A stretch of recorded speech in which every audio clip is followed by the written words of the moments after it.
on it for comment. Joining us right now to discuss is former diplomat and Democratic Congressman from New Jersey, Tom Malinowski. Congressman, good morning. It's good to have you with us on this. So as somebody who's on the Homeland Security and Foreign Affairs Committee, do you agree that this is a national security issue? Yes, I do. And look, we're going to do our job. We're going to investigate what needs to be investigated. The Justice Department is going to do its job. And, you know, as an elected official, I've always been uncomfortable talking about who is guilty or not of a crime in America. I will say that the former president is as entitled to a presumption of innocence and due process as anyone else who's accused of these things, and we'll find out what the truth is. What bothers me more is his continued hold on whatever the Republican Party has become.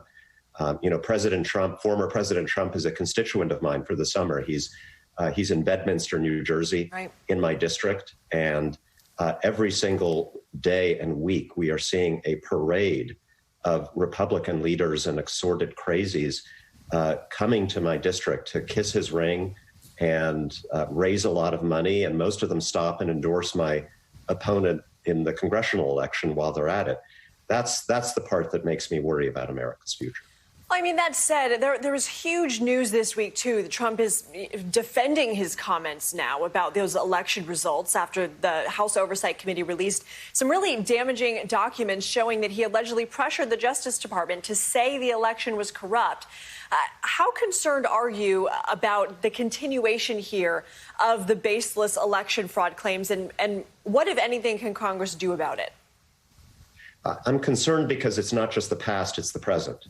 It's not just President Trump. Look, I represent a historically Republican district. My constituents, many of them lean more conservative on issues like taxes and spending. But they don't like the continued lies about the election. They don't like the violence of January 6th. They don't like the disparagement of vaccines, which is killing hundreds of Americans every day. And they know that if Republicans take back the House and the Senate, it's not going to be Mitt Romney or Liz Cheney running Congress. It's not going to be Republicans who want to build bridges and solve problems. It's going to be people like Kevin McCarthy who are leading their party's total submission to the radical right. Let's talk about infrastructure, obviously something near and dear also to your district. You often tweet about high-speed rail there in your area. In just a few hours, the Senate's going to return to session to discuss this bill. How optimistic are you that, first of all, you're going to like what you see, hopefully tonight, and also that there will be significant movement this week? It's not everything I want, but it is pretty much everything I need.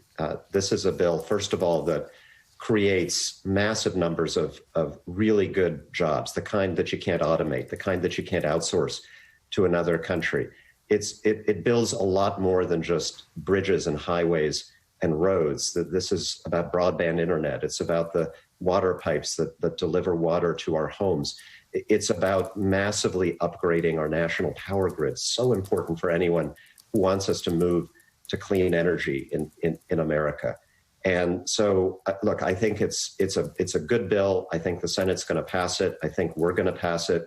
And at the end of the day, it'll not only build those things, it's going to validate Joe Biden's style of leadership. It's going to restore some faith in our country, in the ability of our government to do good things again. Can you help me explain, though, one of the potential obstacles, and correct me if I'm wrong. Yes, the Senate is likely going to pass this, but when it goes back to the House, hasn't Speaker Pelosi said she doesn't want to approve it until Democrats push through their budget reconciliation bill?